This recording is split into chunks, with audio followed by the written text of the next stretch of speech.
Hello everybody, in this lecture we are going to learn entity relationship model. Let us see the contents that are included for this topic. We have ER model, which is known as entity relationship model, and there are different components associated with it. We will be also knowing what are attributes for every entity, and there are different set of attributes we have in an ER model, and those set of attributes are represented using different symbols. And we will be knowing what is the difference between the entity and entity set and with an entity relationship sample diagram. Coming to entity relationship model, entity is anything which has a physical existence, or you can define entity as anything that exists in the real world. For example, we can consider book as an entity, student as an entity, a course can be considered as an entity, a department, employee, all these are the examples for an entity because these are the things or objects that exist in the real world. This is known as entity. And coming to relationship, relationship is the connection between the entities with their attributes. Attributes are something which define the property of an entity. If I consider student as an entity, let me write here. If we consider student as an entity, then for student, the attributes or the properties may be student ID, name of the student, phone number of the student, age of the student, etc. So all these are known as the attributes or the properties of student entity. Components of ER model. ER model is classified into three, namely entity, attribute, and relationship. Entity is further classified into strong entity and weak entity. Attributes, we have several, namely key attribute, composite attribute, multi-valued attribute, derived attribute. And coming to the relationship, there are different relationships that exist in an ER model, namely one-to-one, one-to-many, many-to-one, and many-to-many relationships. Let us see one by one. Coming to the attributes, an attribute can be a property of an entity, or it can be defined as a piece of data that is used for describing the entity. For example, customer database. For customer database, the attributes may be the name of the customer, the address of the customer, phone number of the customer. Simply, if I take an example of employee, if the employee is considered as an entity, then the attributes for the employee may be employee ID, employee name, age of the employee, into which department the employee is working, what is the salary of the employee. All such piece of information will describe the employee. So this is known as the attributes. Symbols that are used in ER model. When any database or the structure is represented using entity relationship model, we will be using several set of symbols for its diagrammatical representation. Entity is represented using a rectangle symbol. Entity is represented using a rectangle symbol. An entity is classified into two, which is a strong entity and weak entity. A strong entity is an entity which contains a key attribute. Thereby, that attribute is used for uniquely identifying the record of any entity. Coming to weak entity is an entity which is dependent on some other entity, and it is represented using a double outlined rectangle symbol. This is a double outlined rectangle symbol. For example, if I consider a student as an entity, a student contains attributes like ID and name of the student. Whereas we consider another entity, say fees as an entity. And this fees is represented using a double outlined rectangle symbol. This fees in turn contains attributes like student ID and the amount. What is the relationship between the student and the fees entity? That we are representing using a rhombus symbol. A rhombus symbol is used for defining the relationship between two or more entities. So the relationship between the student and fees entity is student pays fees. The name of the relation here is student pays fees. Why this fees is considered as a weak entity? It is because if the students are not present, if there are no students, then there is no use of this fees entity, which means we can say that this particular entity, the existence of this entity is dependent on this strong entity, and hence the strong entity is the student entity and weak entity is the fees entity, which is represented using a double outlined rectangle, whereas a strong entity is represented using a simple rectangle symbol. Coming to attribute, we already know what an attribute is. It is a piece of data which is used for describing an entity.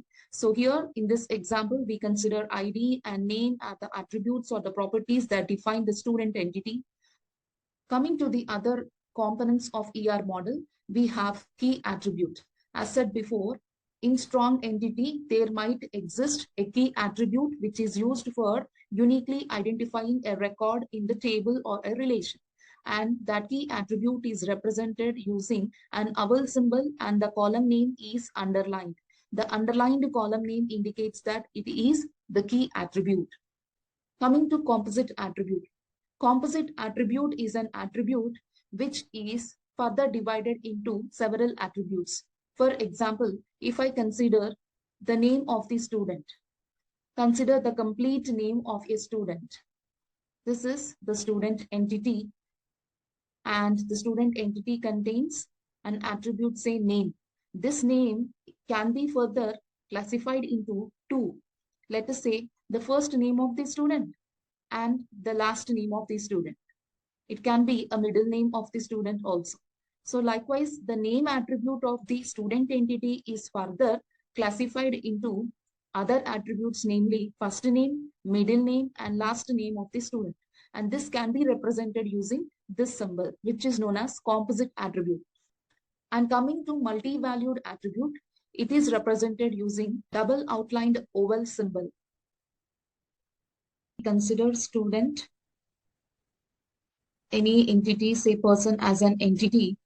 If I consider person as an entity, then the multi-valued attributes are something which takes more than one value for an entity. Example, if I ask hobbies for a person, then the hobbies may be multiple valued, or a person may be known with more than one language. So these languages are multiple valued. And next, coming to derived attribute. Now, what is a derived attribute?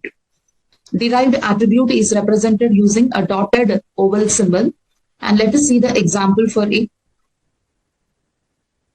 If a student's date of birth is known, if the value for the date of birth column is known for a student or for any person, then from this, we are able to derive the age of the person. And this value which is derived from another attribute is known as derived attribute. And this age can be represented using a dotted oval symbol. This is an example for derived attribute. And coming to relationship, as said before, relationship is something which connects two or more entities. In the previous example, we have discussed student and fees entities. The relationship between the student and fee entity is pay. The name of the relationship is pay. You can take another example. If the student is studying in a course, if I consider course as an entity, the relationship between the student and the course is what?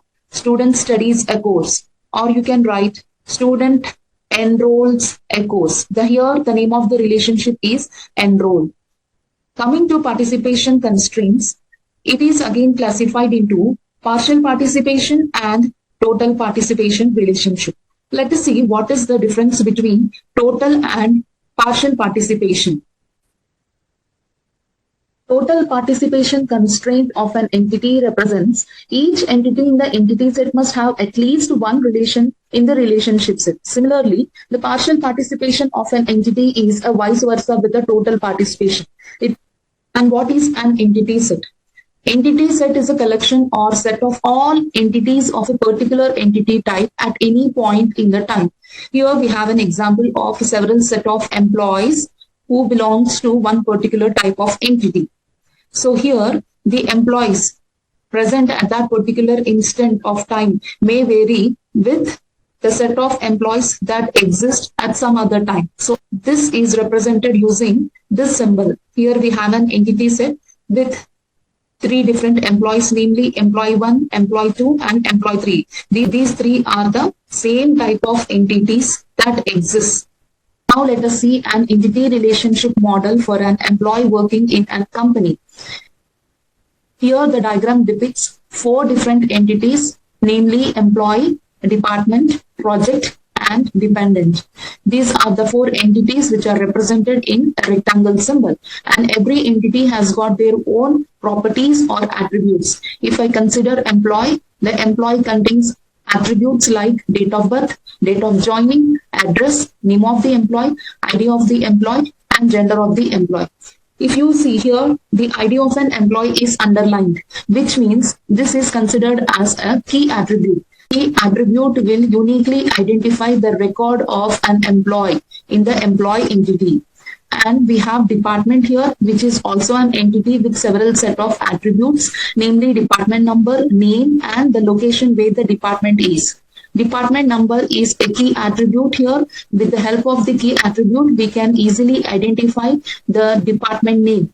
And the relationship among the employee and the department is named as work in. Any employee who works in some particular department. So similarly, manager can be an employee, and the job of the manager is to manage the departmental activities, and hence this manager is a relationship between the employee and the department table.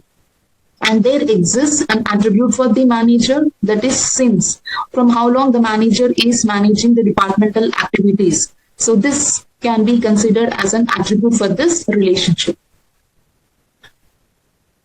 There exists one more relation from employee to the project, because there exists employees who works for the project. For how many hours the employee is working for the project, and what are the attributes that we have given for the project? That is project number, name of the project, under which location the project is handled. So these are the attributes given for the project. And there exists a relationship between the department and the project, that is has as a relationship. And we have one more entity here, which is known as a dependent entity.